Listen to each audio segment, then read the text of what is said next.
Welcome to एंटिक पूलो channel. आज हम जिस मूवी को एक्सप्लेन करने वाले हैं उसका नाम अ क्वाइट प्लेस है। यह एक हॉरर जॉनर की मूवी है जो कि दो भाग में आई थी।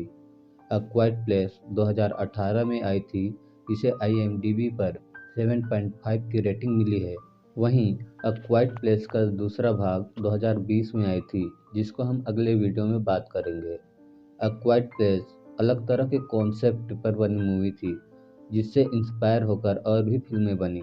आगे बढ़ने से पहले अगर आप मेरे चैनल पर नए हैं तो चैनल को सब्सक्राइब करें, और अगर वीडियो पसंद आए तो उसे लाइक और कमेंट करें। मूवी शुरू होती है जिसमें हमें एबट फैमिली को दिखाया जाता है, जो बिखरे हुए शॉपिंग मॉल में अपनी ज़रूरत की चीज़ें तलाश रहे हैं। एबट फैमिली में मदर इवलिन, फादर ली, डीप डॉटर रिगन और दो बेटे मार्कस और व्यू हैं। वे क्वाइटली अपनी ज़रूरत के सामान खोज रहे हैं। वे ऐसा इसलिए कर रहे थे क्योंकि न देख सकने वाले लेकिन कानों से तेज सुनने वाले एक क्रिएचर ने पृथ्वी पर कब्जा कर लिया है और ह्यूमन पॉपुलेशन को बहुत बड़ी संख्या में ख़त्म कर दिया है। जो भी चीज़ें उन क्रिएचर को शोर करती हुई सुनाई देती हैं, वे उन्हें नष्ट कर देते हैं। एबट फैमिली जंगल के बीच आइसोलेटेड फार्म में जितना कम शोर वे कर सकें उतनी सावधानी के साथ अपनी लाइफ को सरवाइव कर रहे हैं। एबट फैमिली इतना ज़्यादा सावधानी बरतते हैं कि जिन रास्तों से वे आते जाते हैं उन पर रेत बिछा देते हैं ताकि उनके चलने की आवाज़ उन क्रिएचर को सुनाई न दे। एबट फैमिली अपनी ज़रूरत की चीज़ें ढूंढने के बाद जाने वाली होती है। तभी व्यू को स्पेस शटल का टॉय मिल जाता है, जिसे लेकर वह अपनी फैमिली के पास जाता है। उसकी फैमिली व्यू के हाथ में उस टॉय को देखकर घबरा जाती है।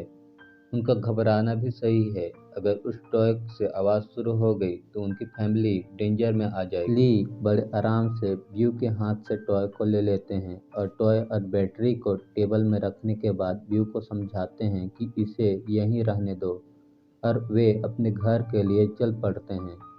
व्यू अपसेट हो जाता है तो रिगन अपने पेरेंट्स के जाने के बाद व्यू को स्पेस शटल टॉय को थमा देती है और चुप रहने का इशारा करने के बाद वह भी अपनी फैमिली के पीछे चली जाती है। व्यू टेबल में से बैटरी उठाता है और रिगन के पीछे चल पड़ता है, और जैसे ही वे ब्रिज पर पहुंचते हैं व्यू अपनी स्पेस शटल टॉय में बैटरी डालकर उसे ऑन कर देता है। ली बिना देरी किए व्यू की तरफ दौड़ते हैं, लेकिन हॉरिबल क्रिएचर तब तक व्यू को मार देता है। व्यू के डेथ को 1 साल से ज़्यादा का समय हो चुका है और एबट फैमिली अभी भी सरवाइव कर रहे हैं। ली ने हॉरिबल क्रिएचर के बारे में थोड़ी सी जानकारी इकट्ठा कर ली है। उन्होंने अभी तक 3 क्रिएचर को कंफर्म किया है जो कि ब्लाइंड हैं और साउंड की तरफ अटैक करते हैं। अभी तक क्रिएचर की वीकनेस का पता नहीं चला है।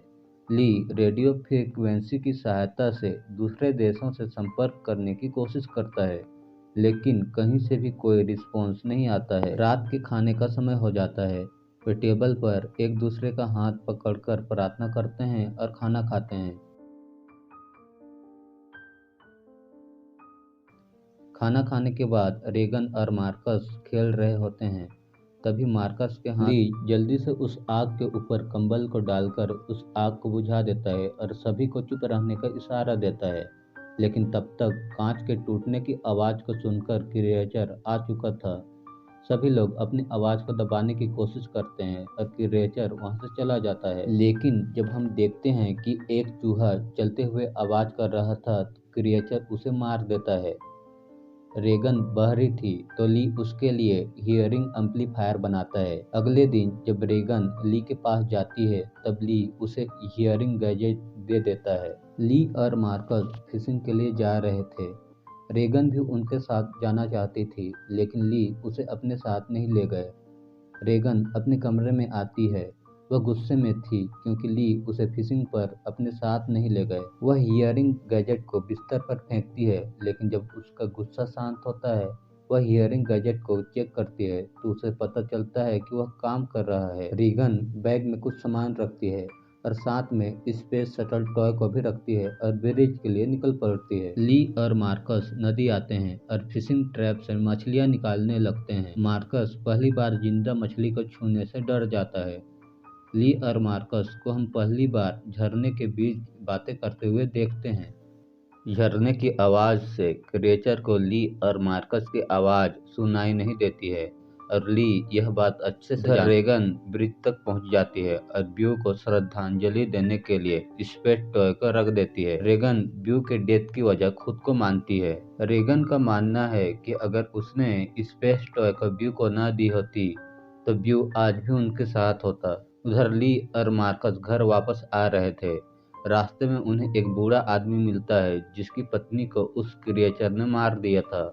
ली उस बूढ़े आदमी को चुप रहने का इशारा करता है, लेकिन अपनी पत्नी की मौत से दुखी आदमी जोर से चिल्लाने लगता है। यह देखकर ली अपने बेटे को उठाकर तेज दौड़ता है और पेड़ के पीछे छुप जाता है। क्रिएचर आकर उस बूढ़े आदमी को मार देता है। मार्कस इन सबसे बुरी तरह से डर जाता है। ली उसके मुंह में हाथ रखकर उसे शांत करने की कोशिश करता है। वहीं घर में यूलिन की लेबर पेन शुरू हो जाती है। वह घर के नीचे के कमरे में जाने के लिए सीढ़ियां उतर रही थी। तभी उसके पैर में एक कील चुभ जाती है और उसके हाथ से ब्यू की तस्वीर नीचे गिरकर टूट जाती है। यूलिन समझ जाती है कि तस्वीर के टूटने से जो साउंड क्रिएट हुआ है उससे क्रिएचर यहाँ आ जाएगा। वह बेसमेंट में जाकर रेड लाइट को ऑन कर देती है जो खतरे का संकेत है, लेकिन तब तक हॉरिबल क्रिएचर वहां आ चुका होता है। यूलिन किसी तरह टेबल के नीचे खुद को छुपा लेती है। यूलिन जख्मी है और ऊपर से उसको लेबर पेन हो रहा है, फिर भी वह अपनी आवाज को दबाने की कोशिश कर रही है। ली और मार्कस घर के पास आते हैं तो वे देखते हैं कि रेड लाइट ऑन है। ली समझ जाता है कि क्रिएचर यहाँ आ गए हैं। ली मार्कस को कुछ पटाखे और टार्च देता है और समझाता है कि वह खेतों में जाकर इन पटाखों को जलाए। मार्कस खेतों के बीच जाकर पटाखों को जलाता है, जिससे क्रिएचर का ध्यान भटक जाता है और वह यूलिन के आसपास से धमाकों की तरफ भागता है। वहीं रीगन पटाखों की रोशनी को देखकर ब्रिज से घर को भागती है। ली घर पहुंचकर एक शॉटगन उठा लेता है और यूलिन को खोजने लगता है। खोजते हुए ली बाथटब के पास जाता है और उसमें खून देखता है। उसे लगा कि उसने देर कर दी है। तभी यूलिन उसे शीशे के दूसरे साइड से हाथ दिखाती है। ली यूलिन के पास जाता है। यूलिन उसके हाथ में न्यू बॉर्न बेबी को थमा देती है। ली उन दोनों को गोद में उठाकर बेसमेंट में ले जाता है। तभी न्यू बॉर्न बेबी रोने लगता है तो ली उसे ऑक्सीजन मास्क पहनाकर लकड़ी के बॉक्स में रख देता है जो उन्होंने स्पेशली उस बेबी के लिए पहले बनाकर रखा था। मार्कस पटाखों को जलाने के बाद मक्के के फसलों के बीच से होकर अनाज की गोदाम की तरफ जा रहा था। तभी उसे अपने आसपास क्रिएचर के होने का आभास होता है। मार्कस तेजी से भागने लगता है और गाड़ी से टकराकर गिर जाता है। वहीं रेगन को रास्ते में टार्च की रोशनी दिखाई देती है तो वह देखने लगती है कि वहां पर क्या है। तभी वहां पर एक क्रिएचर आ जाता है। इससे पहले कि वह क्रिएचर रेगन पर हमला करे, रेगन के कान में लगा हियरिंग एम्पलीफायर तेजी से शोर करने लगता है और हम देखते हैं कि वह शोर क्रिएचर के बर्दाश्त से बाहर हो जाता है और वह क्रिएचर वहां से भाग जाता है। रेगन टार्च की रोशनी की तरफ बढ़ती है और जैसे ही वह टार्च को उठाने लगती है, मार्कस उसका हाथ पकड़ लेता है। ये दोनों एक दूसरे को देखकर गले लगते हैं और फिर वे अनाज के गोदाम के टॉप पर चढ़ जाते हैं और आग जला लेते हैं ताकि उनके फादर को उन्हें खोजने में मदद मिले। उधर यूलिन को अपने बच्चों की चिंता हो रही थी। यूलिन ब्यू को खोने का दुख नहीं भूल पाई थी। वह ली से कहती है कि अगर हम अपने बच्चों की रक्षा नहीं करेंगे तो कौन करेगा, इसीलिए तुम्हें उनकी रक्षा करनी होगी। ली यूलिन को छोड़कर बेसमेंट से बाहर आ जाता है और सीसीटीवी में अपने बच्चों को खोजने लगता है, लेकिन वे कहीं नहीं दिखते।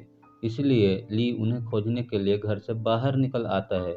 वहीं जब यूलिन आराम करके उठती है तो देखती है कि टूटे हुए पाइप में पानी लीकेज के कारण उसके चारों ओर पानी भर गया है और उसका बेबी बॉक्स के साथ क्रिएचर के पास पानी में तैर रहा है। यूलिन चुपके से अपने बेबी को उठाती है और धीरे धीरे चलकर जहां पानी गिर रहा था वहां जाकर छुप जाती है। क्रिएचर उसकी साउंड को डिटेक्ट करने की कोशिश कर रहा था। वहीं मार्कस का पैर छत के दरवाजे पर पड़ता है। दरवाजा टूट जाता है और मार्कस अनाज के गोदाम में गिर जाता है और अनाज के अंदर धंसने लगता है। मार्कस को बचाने के लिए रेगन नीचे कूद जाती है। वह मार्कस को तो बचा लेती है, लेकिन खुद अनाज में धंसने लगती है, जिसे मार्कस ऊपर खींच लेता है। वहीं ली को एक क्रिएचर घर की तरफ से अनाज के गोदाम की तरफ जाता दिखाई देता है। ली समझ जाता है कि हो न हो उसके बच्चे अनाज के गोदाम में हैं। वह क्रिएचर मार्कस के गिरने की साउंड की वजह से इवलिन को छोड़कर गोदाम की तरफ जा रहा था। इससे पहले कि ली अपने बच्चों तक पहुंचे, वह क्रिएचर उनके सामने होता है और उन पर हमला कर देता है। लेकिन फिर से रीगन का हियरिंग एम्पलीफायर तेजी से साउंड क्रिएट करने लगता है और क्रिएचर वहां से भाग जाता है। ली को बच्चे मिल जाते हैं जो भागकर उसकी ओर आ रहे थे। ली उन्हें गले लगा लेता है। यह सब इवलिन घर में सीसीटीवी से देख रही थी। जहां पर ली और बच्चे थे, वहां पर उन्हें एक क्रिएचर के होने का आभास हो जाता है। बच्चे ली के इशारे पर पिकअप में जाकर छिप जाते हैं और ली एक कुल्हाड़ी पकड़ लेता है। ली जहां खड़ा था, क्रिएचर छत से ली पर हमला कर देता है। हमले से ली बुरी तरह घायल हो जाता है, जिसे देखकर मार्कस जोर से चिल्लाता है। मार्कस की आवाज को सुनकर क्रिएचर पिकअप की तरफ बढ़ता है और उन पर हमला करने की कोशिश करता है। रीगन का हियरिंग गैजेट फिर से तेजी से साउंड क्रिएट करने लगता है, जो रीगन के लिए असहनीय हो जाता है। रीगन उसे बंद कर देती है और अपने फादर की तरफ देखती है, जो फिर से खड़े हो गए हैं और रीगन को बताते हैं कि वह उन्हें बहुत प्यार करते हैं। इसी के साथ ली जोर से चिल्लाता है, जिससे क्रिएचर ली की तरफ बढ़ता है और उसे मार देता है। यह सब इवलिन सीसीटीवी से देख रही थी। वो बच्चों को लेने बाहर आती है और उन्हें घर के अंदर ले जाती है। वहाँ मार्कस अपने न्यू बॉर्न भाई को देखता है, तो वहीं रीगन अपने फादर के वर्किंग एरिया पर आ जाती है और अपने फादर के याद कर रोने लगती है। इवलिन उसे समझाने आती है, तभी लाइट ब्लिंक करना शुरू हो जाता है। इवलिन एक शॉटगन को उठा लेती है। क्रिएचर कमरे के अंदर आ जाता है और उन सबको सुनने की कोशिश करता है और काफी आक्रामक हो जाता है। तभी रीगन की नज़र दीवार पर जाती है, जहां उसके फादर ने क्रिएचर की प्रॉपर्टीज लिखी थी। वहां वीकनेस शब्द लिखा था, लेकिन उन्हें क्रिएचर की वीकनेस का पता नहीं था। रीगन को याद आता है कि जब भी क्रिएचर उनके आसपास होता था, रीगन का हियरिंग एम्पलीफायर तेजी से शोर करने लगता था और क्रिएचर वहां से भाग जाता था। रीगन अपने हियरिंग एम्पलीफायर ऑन कर देती है, जिससे फ्रीक्वेंसी साउंड आना शुरू हो जाता है और क्रिएचर बुरी तरह से तड़पने लगता है और गिर जाता है। क्रिएचर फिर से खड़ा हो जाता है और उन पर हमला करने लगता है, लेकिन क्रिएचर जब तक उन पर हमला करता, उससे पहले इवलिन उसे शॉटगन से शूट कर देती है और क्रिएचर मारा जाता है। देखिए, जब क्रिएचर किसी को सुनने की कोशिश करने लगता है, तब वह अपनी बाहरी लेयर को ओपन कर देता है और इंटरनल ऑर्गन दिखने लगते हैं और उन पर अटैक कर क्रिएचर को मारा जा सकता है। शॉटगन की आवाज से दो और क्रिएचर घर की तरफ आने लगते हैं। यूलिन और रेगन एक दूसरे को बड़े कॉन्फिडेंस से देखते हैं। उन्हें अब क्रिएचर की वीकनेस का पता लग चुका है और इसी सस्पेंस के साथ फिल्म यहीं पर समाप्त होती है। आशा करता हूँ कि मेरा एक्सप्लेनेशन आप लोगों को पसंद आया है।